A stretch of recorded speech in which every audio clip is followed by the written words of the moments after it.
مجھے what's app پہ وہ ہمارے الطاف بھائی نے ایک ویڈیو شیئر کی، میں جب دیکھی نا میرے اندر سے یعنی پورا ہل گیا، میں اندر سے دیکھا نا میرے سمجھو کھوکھلا کھوکھلا ہو گیا. ایک بندہ جس کے ایک پاؤں ہے، دونوں ہاتھ بھی نہیں ہے. کیا ہے؟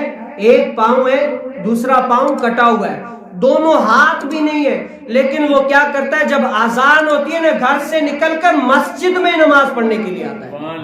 یار بتاؤ، اس کا ایک پاؤں ہو کر بھی وہ اللہ کے فرض کو نہیں بھولا، اللہ کی یاد کو نہیں بھولا، شریعت کو نہیں بھولا. وہ گھر سے نکل کر ایک پاؤں اڑکھڑاتا ہوا بھی مسجد میں آ جاتا ہے. یا رسول اللہ، میں آپ کی محبت میں ہے، اللہ تیرا فرض ہے، میں ساکت نہیں کروں گا. ایک پاؤں ہے، دونوں ہاتھ بھی نہیں ہے. یا رسول اللہ، اے اللہ، میں یہاں پر آ کر نماز پڑھوں گا. اور آ کر ہی نہیں، ایک پاؤں ہے، بیٹھ کر پڑھے، شریعت اجازت دے دیتی ہے، مسئلہ ہی نہیں ہے. اگر آپ کو کوئی عذر ایسا ہے کہ اگر آپ بیٹھ کر پڑھے، کھڑے نہیں ہو سکتے تو بیٹھ کر بھی پڑھ سکتے ہیں.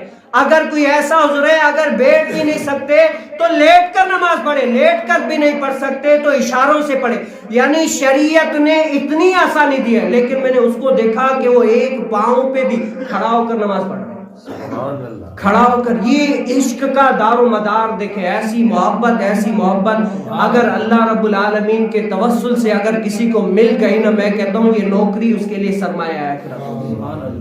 یہ نوکری اس کے لیے سرمایہ آخرت ہوگی.